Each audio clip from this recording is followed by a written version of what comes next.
Oke,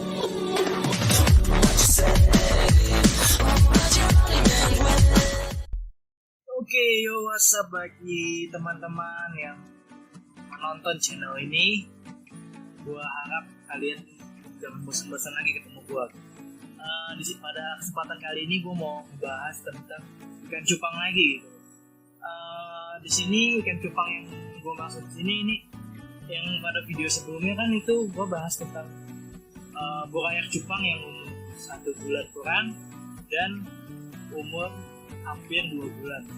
Nah, pada kesempatan kali ini gue mau sharing tentang burayak cupang umur 1 minggu sampai 2 minggu gitu.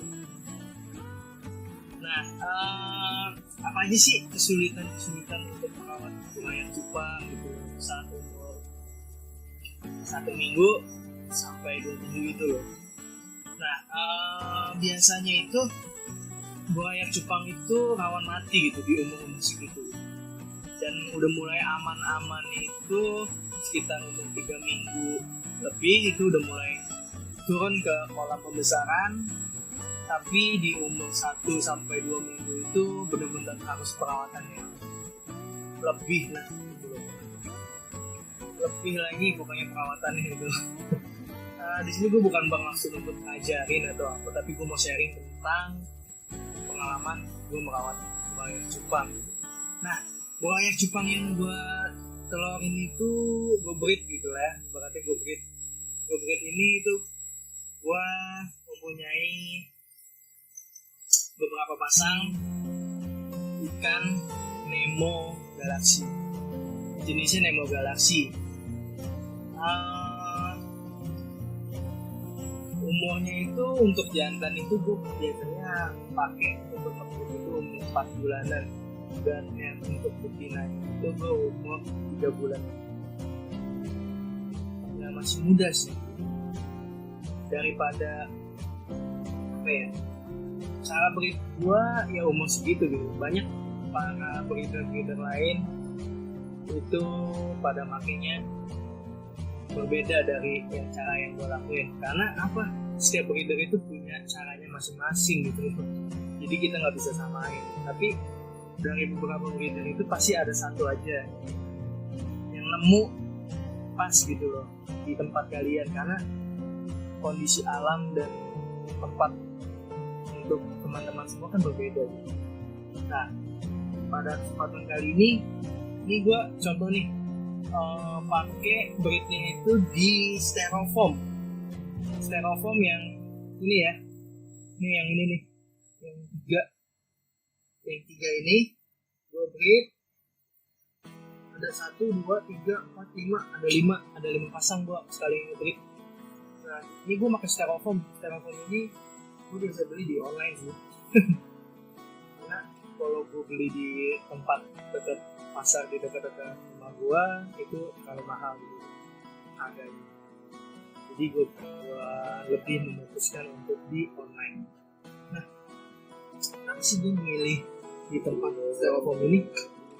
Pertama, gue udah pernah nyoba nge-breed di apa namanya, di ember. Ini di ember ini gue coba nge-breed, kolornya sering busuk. Nggak tahu kenapa sering busuk, mungkin karena airnya atau suhunya gitu. Tapi selama gue nge-breed di styrofoam ini gue selalu berhasil gitu. Udah beberapa kali gue mencoba breed di styrofoam box ya, berhasil gitu. Nah, ini gue pakai styrofoam itu styrofoam box yang untuk biasanya styrofoam box 5 kilo untuk cacing beku biasanya gue pakai. Nah, ini gue mau kasih lihat nih ke kalian nih contoh burayak umur sekitar 1 sampai 2 minggu dari Nemo Galaxy. Oke guys, sebentar gue skip dulu videonya karena gue mau buka dulu nih tutup-tutupnya. Oke, sebentar gue skip dulu ya.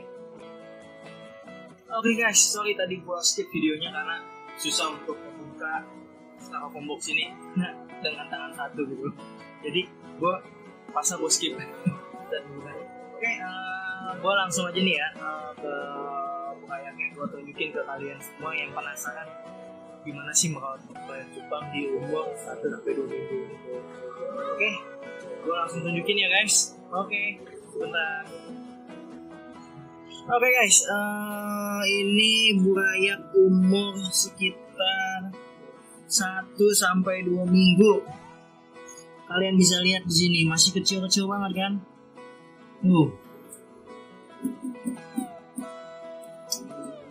Ini burayak Galaxy Nemo, guys. Kalian bisa lihat sendiri kan? Banyaknya, ini rezeki loh. Nah, ini airnya itu gue biasanya ngebreed itu sekitar airnya itu dituain dulu gitu loh. Air endapan sekitar 2-3 hari. Nih,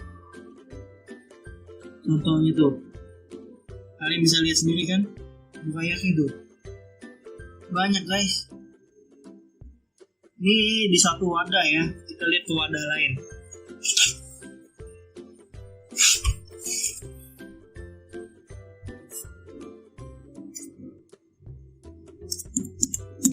Kalian bisa lihat sendiri kan, ini burayak. Dan airnya ini ya tadi yang gue bilang, airnya itu air endapan 2-3 hari. Dan airnya juga gue kasih daun ketapang.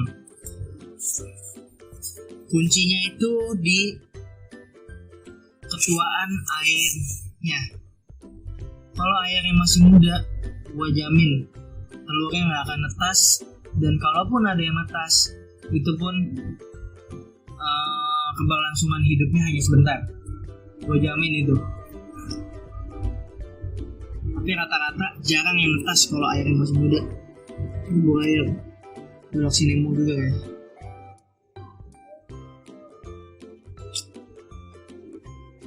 Ini juga burayak juga Galaxy Nemo. Ya. Ini umpannya itu gue kasih Artemia guys. Artemia yang ditetaskan. Banyak kok di online, toko-toko online. Kalian bisa beli.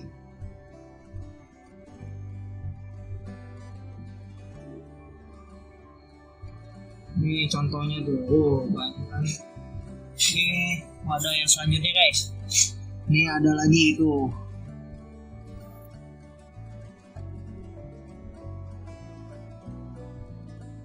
Burayak-burayaknya guys.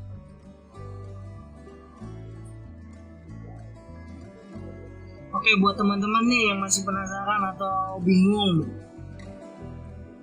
kalian bisa komen di kolom komentar di deskripsi, di bawah deskripsi ya. Gua akan jawab kok. Walaupun nggak langsung, tapi bertahap gua akan jawab. Pasti gua akan jawab. Jadi jangan pengen cepet-cepet dijawab, karena gue pun terbatas waktunya gitu untuk menjawab. Oke, pasti gue akan jawab kok, tenang aja. Kalau kalian bertanya di kolom komentar. Oke, ini ada yang wadah selanjutnya. Yang ini itu anakan Galaxy Multicolor. Nemo Galaxy Multicolor. Oke, ini tuh anakannya, kalian bisa lihat sendiri kan, jadinya banyak loh. Walaupun di tempat sekecil ini wadahnya itu sekitar 25 cm panjangnya, lebarnya itu 35 cm, tingginya itu 20 cm. Kalian bisa bayangkan di tempat sekecil ini jadinya banyak loh. Ya walaupun mungkin rezeki gue nemunya itu di sini gitu, karena alam di Medan alam di rumah gue ini mungkin suhunya kali ya, karena yang gue tahu styrofoam ini suhunya itu stabil gitu, suhu airnya. Mungkin kalau kemarin gue sempat nyoba pakai ember itu telurnya kebanyakan busuk. Jadi cuman burayaknya dikit. Tapi gue coba pakai styrofoam, akhirnya netes banyak guys. Nah, mungkin ada yang bertanya nih, Bang, makannya itu selain Artemia bisa nggak? Sebenarnya bisa aja guys. Pakannya itu bisa pakai pelet udang, pakai kuning telur. Tapi gue udah coba pakai, ada banyak kelebihan dan kekurangannya sih. Pertama ya, kalau gue kan biasanya ini udah biasa ini pakai Artemia. Pertama kelebihannya itu dia udah pasti aman lah untuk ikan apapun, mau ikan cupang atau ikan lain itu udah pasti aman kalau Artemia. Dan dia tidak mengotori air. Itu kunci utamanya untuk merawat buaya cupang. Kondisi air tuh harus bagus gitu. Dia nggak boleh kotor sama sekali gitu. Kotor dalam arti kalian dia bisa meracuni. Bahkan jika airnya itu terkontaminasi itu bisa meracuni si buaya dan buaya akhirnya mati gitu. Nah kalau untuk Artemia dia enggak ini loh, enggak bikin air kotor. Tapi gue udah coba pakai pelet udang. Itu dimakan gitu loh burayaknya. Tapi airnya itu cepat kotor guys. Airnya itu paling sekitar 3 hari dikasih pelet udang, airnya itu harus udah diganti guys. Sedangkan kalau di tempat yang nggak punya penampungan air atau endapan air, bingung juga guys. Kalau misalkan airnya itu harus diganti setiap 3 hari sekali. Walaupun emang sih pelet udang itu sangat murah dibelinya gitu di toko-toko pakan ikan. Kalau di gua sih biasanya itu harganya itu 25.000 per kantong. Per kilo. Tapi ya itu kelemahannya air cepet kotor. Buaya sih makan pelet udang atau pelet udang. Mungkin ada yang bingung pelet udang kayak gimana sih bang? Kalian cari aja di Google. Pelet pengli biasanya dipanggil oleh si toko penjualnya itu biasanya pengli gitu. Kalau nggak pelet udang ya pengli gitu. Yang selanjutnya itu pakai kuning telur. Pertama kelebihannya kuning telur itu lebih murah guys. Cuman sama kekurangannya ya air cepet kotor gitu loh untuk si burayak. Karena kalau tadi yang gue bilang dia kan namanya telur itu kan pakan mati, terus pelet udang juga pakan mati.